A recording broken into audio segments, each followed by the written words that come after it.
जब मैं कॉलेज में था तब मेरे फ्रेंड के थ्रू मैं एक लड़की से मिला और वो लड़की बिल्कुल भी मेरा टाइप नहीं थी।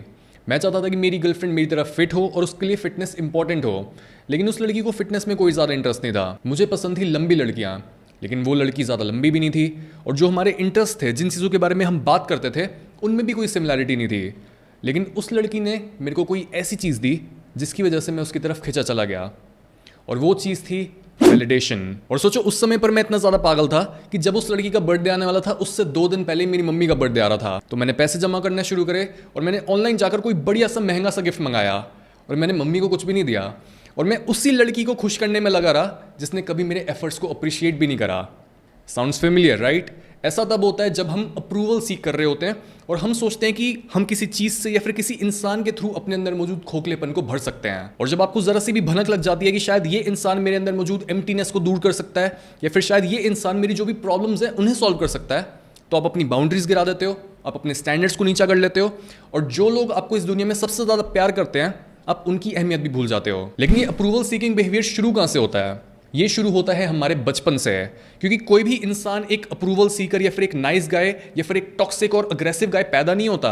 ये एक्सट्रीम बिहेवियर्स बनाए जाते हैं। ये हमारे पेरेंट्स हमें प्रोग्राम करते हैं कि अगर तुम्हें दूसरों की अटेंशन चाहिए, अगर तुम्हें हमारा प्यार चाहिए, तो एक सर्टेन वे में तुम्हें एक्ट करना पड़ेगा। और यही डिफरेंस होता है एक गुड और बैड पेरेंटिंग में। जब भी पेरेंटिंग अच्छी होती है तब एक बच्चे के दिमाग में ये डाल दिया जाता है कि वो जैसा है वो वैसा ही ठीक है और उसमें कोई इनहेरेंटली डिफेक्ट नहीं है, उसे खुद को चेंज करने की जरूरत नहीं है लोगों को प्लीज करने के लिए। और इस तरह का बच्चा अपनी बॉडी में, अपने माइंड में, अपनी पर्सनैलिटी के साथ सिक्योर होता है। लेकिन दूसरी तरफ बैड पेरेंटिंग एक बच्चे के दिमाग में ये डाल देती है कि उस बच्चे में कोई कमी है और अगर उसे दूसरे लोगों का प्यार चाहिए तो उसे कॉन्स्टेंटली खुद को चेंज करते रहना पड़ेगा उनकी नीड्स के अकॉर्डिंग। लेकिन अगर हम खुद के बिहेवियर को चेंज करना चाहते हैं तो हम सिंपली अपनी पेरेंटिंग को ब्लेम करके बात को वहीं पर खत्म नहीं कर सकते हैं, बिकॉज पेरेंटिंग दुनिया की सबसे इंपॉर्टेंट और सबसे डिफिकल्ट जॉब होती है and it is really easy to mess it up. ऊपर से अगर हम एक बच्चे को देखें तो बच्चे की साइकी तब डेवलप ही नहीं होती, उसमें इतनी समझ ही नहीं होती और वो किसी भी सिचुएशन के साथ ईजिली एक नेगेटिव मीनिंग जोड़ सकता है और फिर अपनी पूरी जिंदगी उसी लेंस के साथ सबको देख सकता है। फॉर एग्जाम्पल, अगर आपके बचपन में आपके दोनों पेरेंट्स ही काम पर जाते थे और वो पीछे आपको आपके दादा दादी के पास या फिर आपके किसी गार्डियन के पास छोड़ जाते थे, तो एक बच्चे को जस्ट बिकॉज प्यार चाहिए होता है, आपको ईजिली ये थॉट आ सकता है कि यार मेरे पेरेंट्स की हाईएस्ट प्रायोरिटी मैं क्यों नहीं हूँ, मेरे से पहले काम क्यों आता है, वो मेरे पर उतना ध्यान क्यों नहीं देते जितना वो अपने काम पर ध्यान देते हैं। क्या मेरे में कोई कमी है? हाँ, शायद मेरे में ही कोई कमी है और मेरे को खुद को चेंज करना चाहिए। मेरे को अपनी हर फ्लॉ को, हर कमी को दबा लेना चाहिए ताकि मेरे को सबका प्यार मिल सके। बच्चा इतना नहीं सोचता कि उसके पेरेंट्स बाहर जाकर शायद इसलिए इतनी मेहनत कर रहे हैं ताकि उसकी लाइफ उनसे बेहतर हो। वो बस ये फील करता है कि उस पर उतनी अटेंशन नहीं है, उसे उतना टाइम नहीं दिया जा रहा और वो तभी से एक मुखौटा पहनना शुरू कर देता है नाइस होने का। एक मूवी है जो मेरे को बहुत अच्छी लगती है जिसका नाम है स्कारफेस, और उसमें एक सीन है जहां पर जो मेन कैरेक्टर होता है वो एक ड्रग डीलर होता है और वो अपनी वाइफ के साथ एक रेस्टोरेंट में बैठा हुआ होता है। तो अपनी वाइफ को गुस्सा करते हुए बोलता है कि तू हमेशा ड्रग्स ले रही होती है, तू कुछ भी खाना ढंग से नहीं खाती ताकि तू अपने फिगर को मेंटेन कर सके, किस टाइप की औरत है तू। और वो भी फिर चिढ़ जाती है और वो सबके आगे उसको बेइज्जती करते हुए बोलती है कि तू भी मेरे से कोई बेहतर नहीं है, तू ड्रग्स बेचता है लोगों को, तेरे को पता है तूने कितनी जिंदगियां बर्बाद की हैं। और ऐसा बोल के वो सबके आगे बेइज्जती करके चली जाती है। बट जो इंसान होता है, जो ड्रग डीलर होता है, उसे बहुत गुस्सा आता है और सब लोग उसी को देख रहे होते हैं। जो सिविल लोग होते हैं, सपोजिटली जो नाइस गाय होते हैं, वो सब जज कर रहे होते हैं। तो वो उन्हें गुस्से में बोलता है कि तुम्हें मेरे जैसा इंसान चाहिए ताकि तुम मेरी तरफ इशारा करके बोल सको कि ये है बुरा इंसान। लेकिन ये चीज़ तुम्हें क्या बनाती है? तुम क्या सोचते हो तुम कोई अच्छे इंसान हो? तुम कोई अच्छे इंसान नहीं हो, तुम बस अपनी बुराई को छुपाना जानते हो और तुम झूठे लोग हो। और मेरे हिसाब से यही बेस्ट डेफिनेशन होती है एक नाइस गाय की।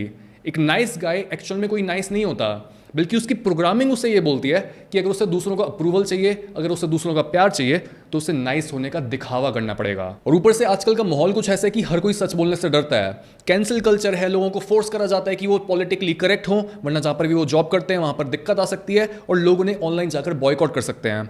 और इन्हीं डरों की वजह से मॉडर्न कल्चर ने लोगों को ओवरली सबमिसिव, ओवरली नाइस और अप्रूवल सीकर्स बना दिया है। So how to stop being nice all the time? किस तरह से हम दूसरे लोगों को खुश करने और हर समय अपने सच को दबाते रहने की आदत को ओवरकम कर सकते हैं? Step number 1, collect data of your people pleasing behaviour.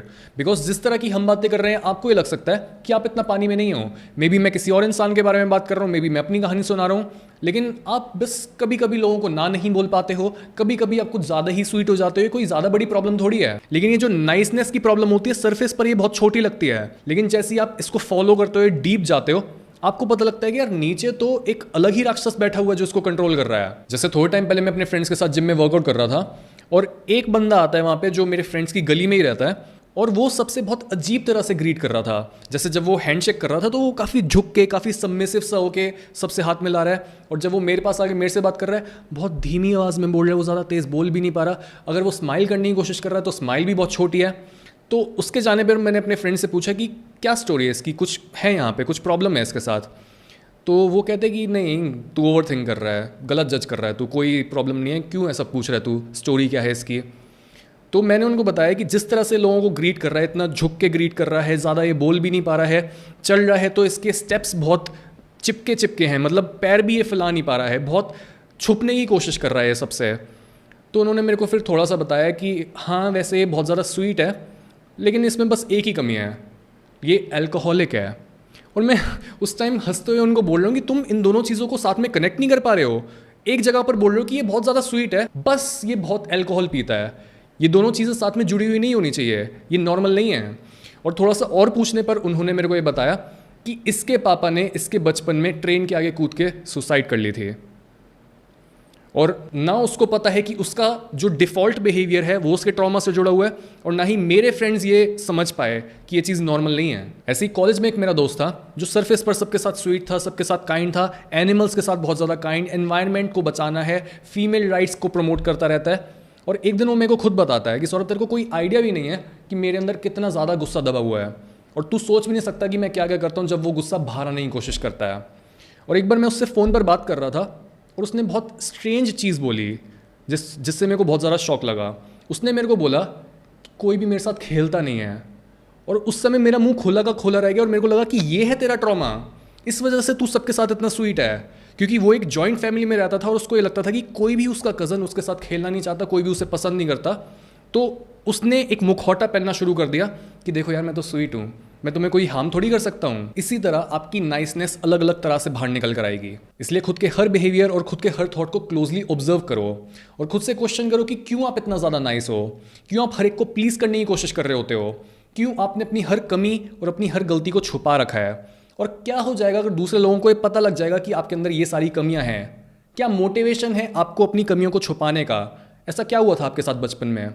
अपने सारे बिहेवियर्स को कलेक्ट करो, उसका सारा डेटा बनाओ कि मैं उसको प्लीज़ करने की कोशिश कर रहा था, मैंने ऐसे किया, मैं झुक के बात करता हूँ, मेरी आवाज़ ऐसी है। हर चीज़ को लिखो जो भी आपको लगता है कि आपका फ्लॉ है या फिर ये आपका डिफ़ॉल्ट बिहेवियर है, और उसे रिलेट बैक करने की कोशिश करो अपने चाइल्डहुड के साथ। Step number 2, be assertive and push back. आपको ना तो एक एक्सट्रीम में जाकर एक बहुत नाइस गाय बनना है जो हर समय दूसरों की मदद कर रहा होता है, और ना ही आपको दूसरे एक्सट्रीम पर जाकर एक एसहोल बनना है जो हर समय दूसरों को तंग कर रहा होता है। आपको वो इंसान बनना है जो आप असल में हो।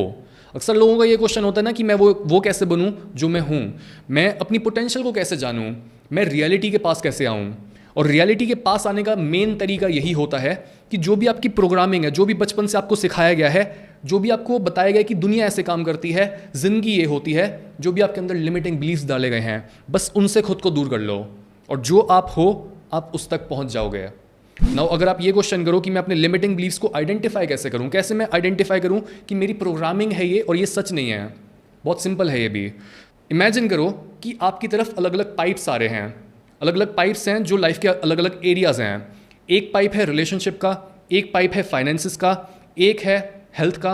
ऐसे अलग अलग पाइप्स हैं और हर पाइप का फ्लो अलग है। कई पाइप्स जो हैं वो बहुत अच्छे से फ्लो कर रहे हैं, कई जो है उनमें से बहुत कम फ्लो आ रहा है, और कई पाइप्स पूरे ब्लॉक्ड हैं। और जिस भी पाइप में फ्लो कम आ रहा होता है या फिर वो पाइप पूरा ब्लॉक्ड होता है, वो यही चीज़ बता रहा होता है कि आपके लाइफ के इस एरिया में कोई मिसअंडरस्टैंडिंग है, यहाँ पर कोई ट्रॉमा है, यहाँ पर कोई आपकी चोट है, यहाँ पर कुछ ऐसा है जिसको आपने अभी तक समझा नहीं है। जैसे अगर आपके घर में हमेशा पैसों की कमी रहती है, तो उसका मतलब यह है कि जो आपकी तरफ पैसों का पाइप आ रहा है उसमें आपके पेरेंट्स ने, आपकी सोसाइटी ने, आपके एजुकेशन सिस्टम ने कुछ फालतू की चीज़ें डाल रखी हैं, जिस वजह से ये पाइप ब्लॉक हो चुका है और आपकी तरफ कोई पैसों का फ्लो ही नहीं आ रहा।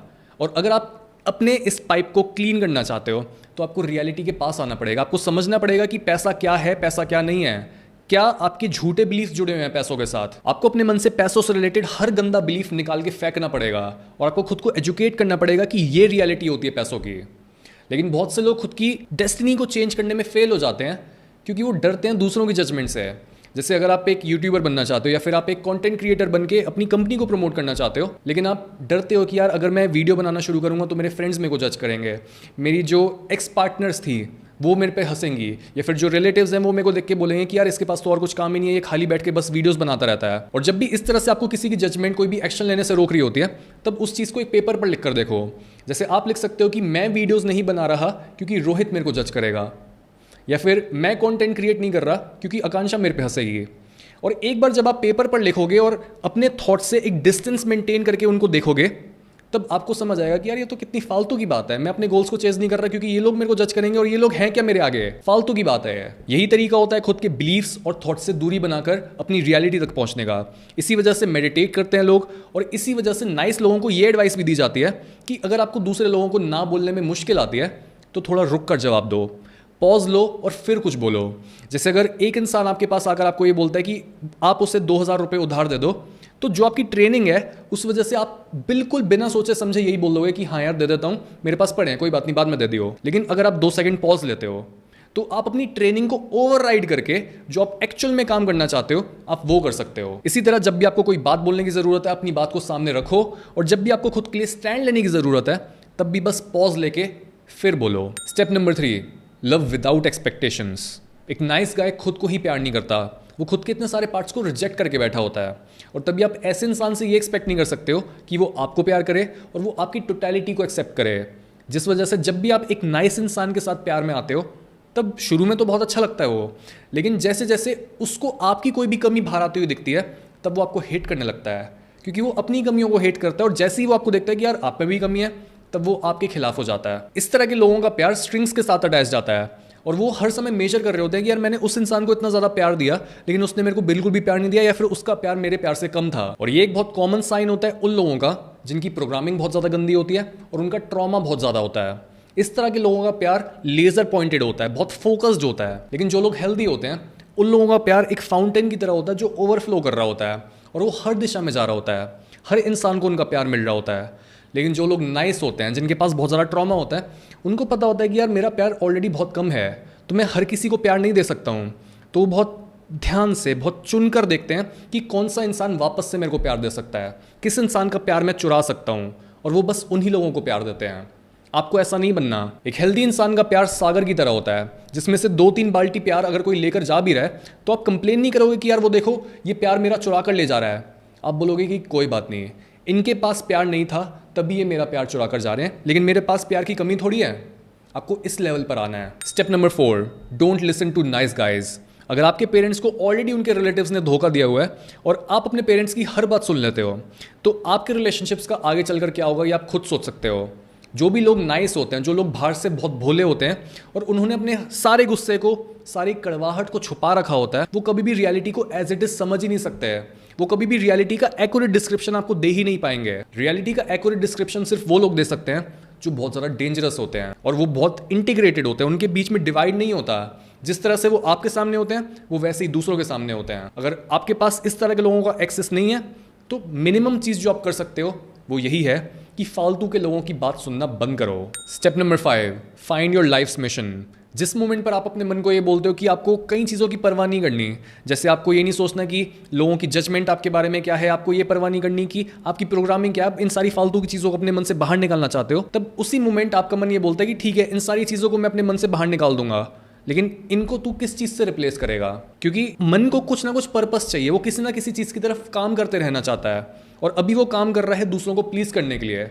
और अगर आप अपने इस बिहेवियर को ओवरकम करना चाहते हो तो आप डायरेक्टली इस बिहेवियर को मार नहीं सकते हो, आपको इस बिहेवियर को रिप्लेस करना पड़ेगा और आप इसको रिप्लेस कर सकते हो एक हायर पर्पस के साथ। इसलिए कॉन्शियस प्रायोरिटी सेट करो। अभी आपका मन आपको बोल रहा है कि आपकी पूरी सेल्फ एस्टीम और पूरी आइडेंटिटी ही इस चीज़ से जुड़ी हुई है कि आप दूसरों को प्लीज़ करो और वापस उनसे कुछ मिले तो आप उसी से खुश हो सकते हो बस। लेकिन ये अकेली आपकी हैप्पीनेस और अपनी फुलफिलमेंट का सोर्स नहीं है। आप फुलफिल हो सकते हो सिर्फ अपने ऊपर काम करके भी। Step number 6, don't lower your standards. इस एपिसोड की शुरुआत में ही मैंने आपको ये बताया कि जब मैंने अपने स्टैंडर्ड्स को गिराया था तब आगे चलकर मैंने अपने इस एक्शन को बहुत ज़्यादा रिग्रेट करा था। और ऐसा मेरी लाइफ में बहुत बार हुआ है जब मैंने किसी नाइस गाय को अपने दोस्त बनाने की कोशिश की और मैंने सोचा कि हम साथ मिलकर ग्रो करेंगे, तब हमेशा ही मेरे को धोखा मिला। बिकॉज नाइस लोग किसी के नहीं होते, ना आप उन पर ट्रस्ट कर सकते हो, ना आप ये एक्सपेक्ट कर सकते हो कि वो आपके साथ लॉयल रहेंगे, ना ही वो आपसे सच बोलेंगे, और वो आपके साथ कुछ और होंगे और दूसरों के साथ कुछ और। बिकॉज उन्हें हर एक के आगे अपने नंबर बनाने होते हैं। और मेरे को ये समझ नहीं आता कि मैं आपके दिमाग में कैसे गाड़ कर ये बात डालूं कि आपको अपने स्टैंडर्ड्स कभी नहीं गिराने हैं। जब भी आप अपने स्टैंडर्ड्स को गिराओगे और कोई फालतू का काम करोगे या फिर फालतू के लोगों को अपने सर्कल में इन्वाइट करोगे, तब ये मैं लिख के दे सकता हूँ कि आप आगे चलकर अपने उस एक्शन को रिग्रेट करोगे। अगर हम इन सारे स्टेप्स को एक स्टेप में डालने की कोशिश करें तो वो होगा फाइंड योर ओन वॉइस। अभी आपके मुंह से आपके पेरेंट्स कुछ बोलने की कोशिश कर रहे हैं, आपके मन से आपका एजुकेशन सिस्टम कुछ सोच रहा है और आपके बिलीफ से आपकी सोसाइटी कुछ काम करने की कोशिश कर रही है। और अगर आप अपनी नाइसनेस या फिर अपने पीपल प्लीजिंग बिहेवियर को ओवरकम करना चाहते हो तो उसका सोल्यूशन ये नहीं होगा कि और बेहतर इंसान बन जाओ। नहीं, आपको बस इन सारी प्रोग्रामिंग्स को हटाना है, इन सारे स्टेप्स को फॉलो करके, और जो आप हो बस उसके पास पहुंचना है।